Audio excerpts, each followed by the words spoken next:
واجب الاحترام سامعین، محترم دوستوں، بزرگوں اور بھائیوں، یہ شعبان المعظم کا مہینہ الحمدللہ جاری ہے، اور اس مہینے کے بعد انشاءاللہ تعالی رمضان المبارک کا مہینہ اپنی رحمتیں اور برکتوں کے ساتھ انشاءاللہ ہم سب کو نصیب ہوگا۔ تو اسی حوالے سے دو تین باتیں آپ حضرات کے گوش گزار کرنی ہے۔ اللہ تبارک و تعالی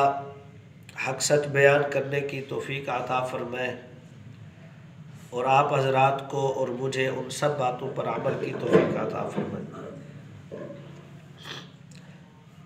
یہ جو شعبان کا مہینہ ہے، اس مہینے کی بھی بڑی عظمت اور فضیلت احادیث میں موجود ہے۔ حضور اقدس صلی اللہ علیہ وسلم ایک حدیث میں فرماتے ہیں کہ اس شعبان کے مہینے کی تاریخوں کو یاد رکھا کرو رمضان کے لیے، اور خود حضور اقدم صلی اللہ علیہ وسلم حدیث میں آتا ہے کہ آپ صلی اللہ علیہ وسلم جس قدر اہتمام کے ساتھ رمضان المبارک شعبان المعظم کی تاریخوں کو یاد رکھا کرتے تھے، اس قدر اہتمام کسی اور مہینے کی تاریخوں کا نہیں رکھتے تھے۔ گویا شعبان المعظم کا مہینہ رمضان المبارک کی تیاری کا مہینہ ہے، اور حضور اکرم صلی اللہ علیہ وسلم شعبان المعظم کے مہینے کے اندر کثرت کے ساتھ روزے رکھا کرتے تھے۔ روزے کا بڑا اہتمام ہوتا تھا۔ رمضان المبارک تو ہے ہی روزے کا مہینہ، اس میں تو روزے کی فرضیت ہے، وہ تو روزے فرض ہے، لیکن احادیث میں آتا ہے کہ آپ صلی اللہ علیہ وسلم شعبان المعظم کے اندر بھی کثرت کے ساتھ جو ہے روزے کا اہتمام فرمایا کرتے تھے۔ اسی طرح حدیث میں آتا ہے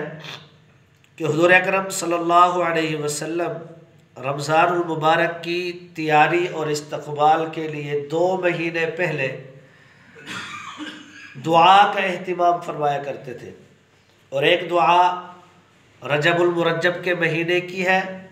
کہ جب حضور اکرم صلی اللہ علیہ وسلم رجب المرجب کا چاند دیکھتے تھے، نظر آ جاتا تھا، تو آپ صلی اللہ علیہ وسلم پورے رجب کے مہینے میں اس دعا کا اہتمام فرمایا کرتے تھے، اللہم بارک لنا فی رجب و شعبان وبلغنا رمضان۔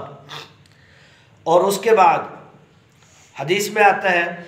کہ شعبان المعظم کے مہینے میں جب رمضان المبارک کے دن قریب آ جاتے، رمضان کا مہینہ بالکل قریب آ جاتا، گویا شعبان کے مہینے میں، تو آپ صلی اللہ علیہ وسلم ایک دعا کا بہت زیادہ اہتمام فرمایا کرتے تھے۔ ہم سب کو اس دعا کا اہتمام کرنا چاہیے، کیونکہ حضور اکرم صلی اللہ علیہ وسلم نے یہ سب کچھ اپنی امت کو سکھانے کے لیے، سمجھانے کے لیے سب کیا۔ تو آپ صلی اللہ علیہ وسلم شعبان کے مہینے میں اس دعا کا اہتمام کرتے تھے، اللہم سلمنی لرمضان وسلم رمضان لی وسلمہ لی متقبلا، او کما قال صلی اللہ علیہ وسلم۔ حضور اکرم صلی اللہ علیہ وسلم اس دعا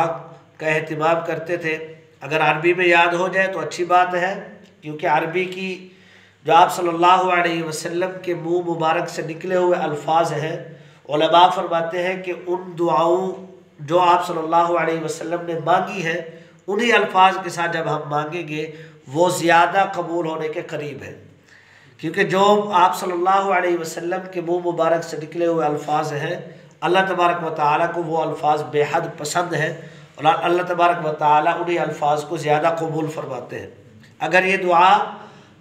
عربی میں یاد ہو جائے تو بہت اچھی بات ہے، اللہم سلمنی لرمضان وسلم رمضان لی وسلمہ لی متقبلا، اور اگر اس کے اردو الفاظ ہم یاد کر لیں، اس کا مفہوم اور ترجمہ یاد کر لیں اور اس دعا کا اہتمام کریں تب بھی ٹھیک ہے کہ اے اللہ مجھے رمضان کے لیے سلامت رکھ، اے اللہ مجھے رمضان کے لیے سلامت رکھ، وسلم رمضان علی، اور اس رمضان کو میرے لیے سلامت رکھ، اور اس رمضان کو میرے لیے سلامت رکھ۔ اور آخری جملہ آپ صلی اللہ علیہ وسلم نے جو دعا میں فرمایا وہ بڑا عجیب ہے، اور آپ صلی اللہ علیہ وسلم نے فرمایا وَسَلِّمْهُ لِي مُتَقَبَّلًا، کہ اے اللہ اس رمضان کو میرے لیے قبولیت والا بنا کر سلامت رکھ۔ اب اگر اس دعا کا ہم اہتمام کرنا شروع کر دیں تو انشاءاللہ تعالی رمضان المبارک کے اندر جو رحمتیں اور برکتوں کا نزول ہونا ہے، جو آپ صلی اللہ تبارک و تعالی کی طرف سے رحمتیں اور اجر و ثواب کا جو بارش ہونی ہے، انشاءاللہ ہم سب جو ہے اس کے مستحق اور حقدار بنیں گے، اور اللہ تبارک و تعالی ہمیں وہ سب عطا فرما دیں گے۔ اور آخری جملے میں آپ صلی اللہ علیہ وسلم نے ایک امت کو سبق دیا کہ یاد رکھنا کہ نماز کی توفیق ہو جانا یہ اللہ تبارک و تعالیٰ کی بہت بڑی نعمت ہے۔ رمضان المبارک کے روزے ہیں، ان کی توفیق ہو جانا یہ اللہ تبارک و تعالیٰ کی بہت بڑی نعمت ہے۔ صدقہ اور خیرات اور زکوٰۃ کرنے کا اللہ تبارک و تعالیٰ اگر ہمیں توفیق عطا فرما دے تو یہ اللہ تبارک و تعالیٰ کی بہت بڑی نعمت ہے۔ لیکن آپ صلی اللہ علیہ وسلم نے دعا میں متقبلہ کا لفظ ارشاد فرما کر یہ بتا دیا کہ یہ تمام نیک اعمال، تمام جتنی بھی نیکیاں ہیں، اگر وہ اللہ تبارک و تعالیٰ کے ہاں قبول ہے تو یہ بہت بڑی بات ہے، اور یہ نور علی نور ہے۔ اور اگر خدا نہ خواستہ نعوذ باللہ من ذالک ہمارے نمازیں، ہمارے روزے، ہمارے صدقہ و خیرات، ہماری نیکیاں اگر قبول نہیں ہوتی تو یاد رکھیں پھر وہ نیکیاں، وہ اعمال کسی کام کے اور کسی خاطر کے نہیں رہتے۔ اس لیے آپ صلی اللہ علیہ وسلم نے فرمایا کہ اس دعا کا اہتمام اس طرح کریں کہ اس کے آخر میں وَسَلِّمْهُ لِي مُتَقَبَّلًا کا لفظ ارشاد فرمایا کہ اے اللہ رمضان المبارک کا نصیب ہو جانا بہت بڑی نیکی ہے، بہت بڑی سعادت ہے۔ اللہ تبارک و تعالی نصیب والوں کو عطا فرماتے ہیں، تو اس کو وہ رمضان المبارک کی رحمتیں برکتیں ہمیں نصیب بھی فرما اور اس کو ہمارے لیے قبولیت والا بنا دے۔ اس لیے محترم دوستو بزرگوں، رمضان المبارک کی تیاری کے حوالے سے پہلی چیز یہ ہے کہ ہم سب کو رمضان المبارک کی اس دعا کا اہتمام کرنا چاہیے کہ یا اللہ ہمیں رمضان المبارک نصیب فرما۔ کتنے ہمارے دوست اور بھائی، ہمارے رشتہ دار، ہمارے ارد گرد رہنے والے کتنے لوگ ایسے ہیں جو پچھلے رمضان المبارک میں ہمارے ساتھ تھے، جنہوں نے ہمارے ساتھ روزے رکھے، ہمارے ساتھ تراویح پڑھی، ہمارے ساتھ تھے، لیکن اس رمضان کے اندر وہ موجود نہیں ہے، اور ہم میں سے کسی کو کیا پتا کہ رمضان تک ہماری زندگی ہو یا نہ ہو۔ اس لیے محترم دوستو بزرگوں، رمضان المبارک کی تیاری کے حوالے سے پہلی چیز کہ دعا کا اہتمام کریں، کیونکہ سب توفیق جو ہے وہ اللہ تبارک و تعالیٰ فرماتے ہیں۔ اللہ تبارک و تعالیٰ ہی کی توفیق سے آج ہم یہاں مسجد میں جمع ہے، اللہ تبارک و تعالیٰ کی توفیق سے نمازیں ادا ہو رہی ہے، اللہ تبارک و تعالیٰ کی توفیق سے ہی انشاءاللہ رمضان المبارک کا مہینہ ہم سب کو نصیب ہوگا، اور انشاءاللہ اللہ تبارک و تعالیٰ اپنی خاص رحمت اور کرم سے ہم سب کو اللہ تبارک و تعالیٰ اس میں نیکیاں کرنے کی توفیق عطا فرمائے گا۔ اس لیے دعا کا اہتمام کریں، یہ سب سے پہلی تیاری۔ دوسری تیاری کے حوالے سے، رمضان المبارک کی تیاری کے حوالے سے دوسری چیز وہ یہ ہے کہ ابھی سے ہی جیسے تاجر حضرات، اسی طرح دیگر کام کرنے والے، جب ان کی سیزن کا وقت آتا ہے، جب ان کے کام کا وقت آتا ہے تو وہ اس کام کی تیاری کے لیے پہلے سے ہی تیار ہونا شروع کر دیتے ہیں، پہلے سے اہتمام کرنا شروع کر دیتے ہیں۔ جو شخص سیزن میں کچھ کمانا چاہتا ہے تو وہ پہلے اس سیزن کے لیے پہلے سے تیاری کرے گا۔ اگر سیزن شروع ہو جائے پھر وہ تیاری کرتا رہے گا تو آدھا سیزن تو اس کا تیاری میں لگ جائے گا، اور اس کے بعد اس کو وہ کمائی وہ حاصل نہیں ہو سکے گی جو وہ کمانا چاہتا تھا۔ اگر پہلے سے تیاری کرے گا، پہلے سے تیاری رکھے گا تو پھر اس کو وہ سیزن کے اندر سے وہ کمائی اس کو حاصل ہو سکتی ہے جس کا اس نے اندازہ کر رکھا ہوتا ہے، جس نے سوچ رکھا ہوتا ہے۔ اسی طرح محترم دوستو بزرگوں، رمضان المبارک کے فضائل آپ سنتے رہتے ہیں، رمضان المبارک کی رحمتیں اور برکتیں، ان کے بارے میں انشاءاللہ پھر بھی گفتگو ہوتی رہے گی۔ تو رمضان المبارک کے اندر نیکیاں کمانا یہ مومن کے لیے سیزن ہے، ایمان والے کے لیے بہت بڑا سیزن ہے، اس لیے رمضان المبارک سے پہلے پہلے جتنی ہماری غیر ضروری مصروفیات ہیں، جتنے ہمارے غیر ضروری کام ہیں، ہم ان سب کو ابھی سے ہی نمٹانا شروع کر دیں کہ رمضان المبارک میں ہمیں کسی ایسے کام کی ضرورت نہ پڑے جو پہلے ہو سکتا تھا لیکن رمضان میں کرنا پڑے۔ ہر ایسا کام، توجہ رکھیں، ہر ایسا کام جو رمضان المبارک سے پہلے ہو سکتا ہے اس کو رمضان المبارک سے پہلے کر لیں۔ مثال کے طور پر سحری افطاری کے لیے سامان کی ضرورت ہوتی ہے، بازار میں سے ہم سامان لے کے آتے ہیں۔ اس کے علاوہ عید کی تیاری کے اندر ہمارے ہاں جو ہے کپڑے بنائے جاتے ہیں یا عید کی تیاری کے اندر چیزیں بنائی جاتی ہیں۔ تو اگر ہم رمضان المبارک کے اندر خوب نیکیاں کمانا چاہتے ہیں، رمضان المبارک میں اللہ تبارک و تعالیٰ کی رحمتیں اور برکتیں سمیٹنا چاہتے ہیں، رمضان المبارک میں ہم اللہ تبارک و تعالیٰ کو راضی کرنا چاہتے ہیں، تو یاد رکھیں اس کے لیے ہمیں پہلے سے اہتمام کرنا چاہیے کہ بازار کا، شہر کا ہمیں کوئی کام رمضان المبارک میں نہ کرنا پڑے۔ بازار میں جا کر اپنے وقت کو ضائع کرنا، بازار میں جا کر جو ہے خریداری کرنا رمضان المبارک میں، یہ انسان کے لیے بہت زیادہ نقصان دہ عمل ہے۔ کیونکہ حضور اکرم صلی اللہ علیہ وسلم نے ارشاد فرمایا، جس کا مفہوم ہے، آپ نے فرمایا احب البلاد الی اللہ مساجدها وابغض البلاد الی اللہ اسواقها، او کما قال صلی اللہ علیہ وسلم۔ آپ نے فرمایا کہ پوری کائنات روئے زمین میں سے سب سے اچھی جگہ، سب سے زیادہ پسند جگہ اللہ تبارک و تعالیٰ کے ہاں وہ مسجد ہے۔ مسجد اللہ تبارک و تعالیٰ کو بے حد پسند ہے پوری روئے زمین میں سے، اور آپ صلی اللہ علیہ وسلم نے فرمایا کہ پوری روئے زمین میں سے سب سے زیادہ نفرت، سب سے زیادہ ناپسند جگہ اللہ تبارک و تعالیٰ کے ہاں وہ بازار ہے۔ تو بازار میں ہم جا کے جب ہم اپنے وقت کو ضائع کریں گے تو پھر اس کا نقصان جو ہے وہ آخرت میں ہمیں معلوم ہوگا کہ ہم نے کیا کیا تھا۔ اس لیے ہر ایسا کام جو رمضان سے پہلے ہو سکتا ہے اس کو رمضان سے پہلے ہی نمٹا لیں، اس کو پورا کر لیں، اس کام کو ختم کر لیں۔ رمضان میں ایسا کوئی کام ہمیں نہ ہو جس کی وجہ سے ہماری عبادات کے اندر، ہماری نمازوں کے اندر خلل ہے۔ اور اسی طرح جو حقوق واجبہ ہیں، حقوق واجب مطلب یہ ہے کہ بعض حقوق اللہ تبارک و تعالیٰ کے ہیں، بعض حقوق العباد اور بندوں کے حقوق ہیں، تو ان حقوق جو ہمارے ذمے ہیں ہم رمضان المبارک سے پہلے ان کو ادا کر لیں۔ مثال کے طور پر ہم نماز نہیں پڑھتے، نمازوں کا اہتمام نہیں ہے، کبھی 2 پڑھ لی، کبھی 4 پڑھ لی۔ اب جو نمازیں ہمارے ذمے قضا ضروری ہے، جو ہم نے ابھی ادا کرنی ہے، جو ہم نے نہیں پڑھی، تو ان کو ابھی سے ہی نماز کو قضا کرنا شروع کر دیں۔ جتنی نمازیں ہماری قضا ہوئی ہیں، انسان کو اندازہ ہوتا ہے، انسان کو پتہ ہوتا ہے کہ میں فلاں نماز فلاں دن نہیں پڑھی تھی، تو ان نمازوں کا اہتمام کرنا شروع کر دیں، ان کو قضا کریں، کیونکہ وہ ہمارے ذمہ قضا ہے۔ آج المیہ یہ ہے کہ ہمارے ہاں نمازی مسلمانوں کے اندر بہت کم ہے، 3 سے 4%، 100 میں سے 4 یا 5 لوگ نماز پڑھتے ہیں، باقی سارے بے نمازی ہیں۔ نماز کا اہتمام کرنا چاہیے، نماز پڑھنی چاہیے، فرض ہے۔ اور ان 3 یا 4 یا 5 لوگوں میں سے بھی اکثر ایسے لوگ ہیں جن کی اگر کوئی نماز کبھی فوت ہو جائے، قضا ہو جائے، پھر اس نماز کو قضا کرنے کا اہتمام نہیں کرتے۔ ہے نمازی، پکے نمازی ہے، لیکن مہینے میں، ہفتے میں 1 بار اگر نماز وقت سے قضا ہو جائے، نماز نہیں پڑھ سکا کسی مصروفیت کی وجہ سے، تو یہ نمازی حضرات بھی اپنی اس نماز کو قضا کرنے کا اہتمام نہیں کرتے، حالانکہ وہ ذمہ ہے، وہ معاف تو نہیں ہوتی، اس کو قضا کرنا ضروری ہوتا ہے۔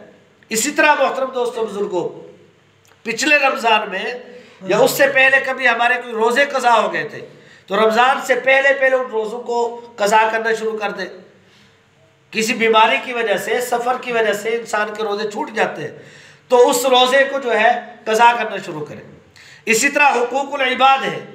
بندوں کی جو حقوق ہے، کسی کو اگر کسی کی غیبت کی ہے، کسی کو مارا ہے، کسی کو گالی دی ہے، کسی کی عزت نفس پر حملہ کیا ہے، کسی کا کوئی مال دینا ہے، کسی کے ساتھ کوئی لین دین ہے، کوئی زمین غصب کر رکھی ہے، تو محترم دوستوں بزرگوں، رمضان المبارک کے اندر اگر ہم نیکیاں کمانا چاہتے ہیں، اللہ کی رضا حاصل کرنا چاہتے ہیں، تو یہ تمام حقوق العباد، بندوں کے جو حقوق ہیں ان کو بھی پہلے ادا کر لیں، یا ان سے معافی مانگ لیں، یا جو ان کا آپ نے حق دینا ہے، ہم سب نے جو حق دینا ہے کسی کا، اس کو حق ادا کر دیں۔ رمضان المبارک سے پہلے اس کا اہتمام کریں، تب جا کر ہمارا رمضان المبارک کا مہینہ جو ہے وہ قیمتی بنے گا، ہمیں اللہ تبارک و تعالیٰ کی رضا حاصل ہوگی۔ اور حدیث میں آتا ہے کہ جس شخص نے کسی شخص کا 1 روپیہ دینا ہو، 1 روپیہ دنیا میں کسی کا 1 روپیہ کسی نے اگر دینا ہے، حدیث میں آتا ہے کہ قیامت کے دن چونکہ پیسے نہیں ہوگے، کرنسی نہیں ہوگی، وہاں نیکیاں ایک دوسرے کو دینی پڑے گی، تو حدیث میں آتا ہے کہ 1 روپے کے بدلے میں قیامت کے دن اس شخص کو 700 مقبول نمازیں دینی پڑے گی۔ اب بولے میں اور آپ اپنا موازنہ ہم کریں کہ ہم کتنی نمازیں پڑھتے ہیں، اور پھر ان نمازوں میں سے ہماری کتنی نمازیں ہماری قبول ہیں، کتنی ہماری نمازیں سنت کے مطابق ادا ہو رہی ہیں، کتنی ہماری نمازیں خشوع خضوع سے ادا ہو رہی ہے کہ ان کو بندہ کہہ سکے یہ قبول ہے۔ یقیناً ہم میں سے ہر شخص کمزور ہے، ہماری نمازیں کمزور ہیں، ہر شخص جو ہے اللہ سے امید تو ہے کہ انشاءاللہ اللہ ہماری نمازوں کو قبول فرمائیں گے، لیکن یقین کے ساتھ تو کوئی نہیں کہہ سکتا۔ اب 1 روپے کے بدلے میں اگر قیامت کے دن خدا نہ خواستہ اللہ نہ کرے ہماری 700 نمازیں چلیں گی تو ہمارے پاس کیا رہ جائے گا؟ اس لیے جو بندوں کے حقوق ہیں ان کو بھی رمضان المبارک سے پہلے ادا کر لیں، ہر شخص کا حق ادا کر دے، معافی مانگ لے۔ آج دنیا میں اگر ہم کسی کا حق ادا کر دیں گے، اس سے معافی مانگ لیں گے، یہ بڑا آسان معاملہ ہے، بہت آسان ہے، صرف دل کو سمجھانے کی بات ہے۔ قیامت کے دن آدم علیہ السلام سے لے کر قیامت کے آخری انسان تک ہر شخص کے سامنے، تمام لوگوں کے سامنے انسان کی جو ذلت اور رسوائی ہوگی، اس ذلت اور رسوائی کا ہم جو ہے سوچ بھی نہیں سکتے، وہ بڑی ذلت ہے۔ ابھی سے ہی فیصلے کروا لیں، ابھی معافی مانگ لیں۔ حضرت عثمان غنی رضی اللہ تعالیٰ عنہ بہت بڑے صحابی ہیں، آپ صلی اللہ علیہ وسلم کے دوہرے داماد ہیں، اتنے اعزازات ان کے پاس موجود ہیں۔ ان کا ایک غلام اپنے غلام کو کسی غلطی پر، ایک موقع پر کسی اس غلام سے کوئی غلطی ہوئی تو حضرت عثمان غنی رضی اللہ تعالیٰ عنہ نے اس کے کان کو ایسے مروڑ دیا، غلطی کی وجہ سے، غلطی کی سزا دیتے ہو تھوڑا سا اس کو مروڑ دیا۔ تھوڑی دیر کے بعد، یہ کچھ دنوں کے بعد ان کو احساس ہوا کہ میں نے ان کے ساتھ زیادتی کی تھی، حالانکہ زیادتی نہیں تھی، لیکن صحابہ کرام کے دل میں اللہ کا خوف کتنا تھا، اللہ کے سامنے جانے سے کس قدر ڈرتے تھے کہ پھر اس غلام کے پاس گئے، اس غلام سے کہا کہ میں نے فلاں موقع پر فلاں غلطی کی وجہ سے تیرے ساتھ یہ زیادتی کی تھی کہ تیرا کان مروڑا تھا، تو آج دنیا میں مجھ سے اس کا بدلہ لے لے۔ وہ غلام معذرت کرنے لگ گیا، وہ کہنے لگا کہ حضرت کہ یہ کیسے ہو سکتا ہے، آپ میرے آقا ہیں، آپ بڑے ہیں، آپ کا رتبہ زیادہ ہے، میں نہیں کر سکتا۔ حضرت عثمان غنی رضی اللہ تعالیٰ نے اس کو حکم دیا، اس کے ساتھ اصرار کیا کہ تو جیسے میں نے تیرے کان مروڑا تھا اسی طرح مروڑ، تاکہ یہ بدلہ جو ہے دنیا میں ہی اتر جائے، قیامت میں مجھے تیرا سامنا نہ کرنا پڑے۔ تو محترم دوستوں بزرگوں، رمضان المبارک کی تیاری کے حوالے سے میں یہ باتیں عرض کر رہا تھا کہ رمضان المبارک کے مہینے کو اگر ہم نے قیمتی بنانا ہے، رحمتیں اور برکتیں سمیٹنی ہے اور اللہ تبارک و تعالیٰ کی رضا حاصل کرنی ہے، تو اس سے پہلے ہمیں تیاری کرنی ہوگی، اس سے پہلے ہم جو ہے اس کے لیے تیار ہو جائیں، اپنے جو ہے حقوق جو ہے اللہ کے حقوق ہیں، بندوں کے حقوق ہیں، ان کو ادا کر لیں اور دعاؤں کا اہتمام کریں۔ اور اسی طرح محترم دوستوں بزرگوں، رمضان المبارک سے پہلے ہم لوگ جو ہے اللہ کی بارگاہ میں سچی اور پکی توبہ کریں، پکی توبہ کریں گناہوں سے کہ یا اللہ، توبہ کے 3 رکن ہوتے ہیں۔ پہلا رکن یہ ہے کہ گناہوں پر ندامت ہو، شرمندگی ہو۔ آج ہمیں شرمندگی نہیں ہوتی، گناہ کرتے ہیں اور اس کے بعد فخر سے اپنے دوستوں کو بتاتے ہیں، تو یہ انتہائی ہلاکت کا سبب بن سکتا ہے یہ عمل جو ہم گناہوں دوسروں کو بتاتے ہیں۔ گناہ کو چھپانے کا حکم ہے، بات لمبی ہوتی جائے گی۔ علماء فرماتے ہیں کہ اگر کسی شخص کی نماز قضا ہو گئی ہے، وقت پر نہیں پڑھ سکا، تو اس کو نماز جب وہ قضا کرے، علماء فرماتے ہیں کہ اس کو بھی چاہیے کہ وہ نماز قضا چھپ کر کرے، کیونکہ یہ جرم ہے، نماز اس نے وقت پر نہیں پڑھی، گناہ ہے، تو نماز قضا جو ہے وہ سب کے سامنے اس کو نہیں پڑھنی چاہیے۔ علماء تو یہ فرماتے ہیں، آج ہم جو ہے اپنے ہر گناہ کو لوگوں کے سامنے شیئر کرتے ہیں، لوگوں کو بتاتے ہیں، یہ بہت بڑا جرم ہے اپنے گناہ لوگوں کے سامنے ظاہر کرنا۔ گناہوں کو چھپانا چاہیے، اللہ کے سامنے ظاہر کرے، ویسے اللہ تعالیٰ ویسے ہی جانتے ہیں، لیکن اللہ کے سامنے جب دعا کرے کہ یا اللہ مجھ سے فلاں گناہ بھی ہوا، میں اقراری مجرم ہوں، میرے سے یہ فلاں جرم ہوا، یا اللہ مجھے معاف فرما دے، اللہ کے سامنے ظاہر کرے، اللہ کے سامنے گڑ گڑائے، لیکن لوگوں کے سامنے ظاہر نہ کرے، اپنے گناہوں کو چھپائے۔ تو سب سے پہلی چیز کیا ہے توبہ کے اندر؟ کہ انسان اپنے گناہوں پر ندامت کا اظہار کرے، شرمندہ ہو۔ دوسرا یہ ہے کہ اس گناہ کو فی الفور چھوڑ دے کہ میں اب اس گناہ سے نکل گیا ہوں۔ ایسا نہیں ہے کہ گناہ بھی کر رہا ہے اور ساتھ ساتھ استغفار بھی کر رہا ہے، ایسا نہیں، ساتھ ساتھ استغفار ساتھ ساتھ گناہ، یہ بھی بہت بڑی غلطی ہے، یہ غلط ہے۔ گناہ سے نکلے، گناہ کے ماحول سے واپس آئے، گناہ کو چھوڑے، اس کے بعد استغفار ہے۔ اور اسی طرح تیسری چیز یہ ہے کہ آئندہ اس گناہ کو نہ کرنے کا عزم، پکا وعدہ اللہ تعالیٰ سے کرے کہ یا اللہ آئندہ میں اس گناہ کے قریب بھی نہیں جاؤں گا، یا اللہ تو بھی مجھے توفیق عطا فرما، مجھے گناہوں سے بچنے کی توفیق عطا فرما اور میری توبہ قبول فرما۔ تو رمضان المبارک سے پہلے اپنی گناہوں کی بخشش کرا لیں، اس کے بعد رمضان المبارک جو ہے اللہ تبارک و تعالیٰ اتنی رحمتیں اور برکتیں عطا فرمائیں گے کہ انسان کے وہم و گمان میں بھی نہیں ہوگا۔ اللہ تبارک و تعالیٰ ہم سب کی ان باتوں پر عمل کی توفیق عطا فرمائے۔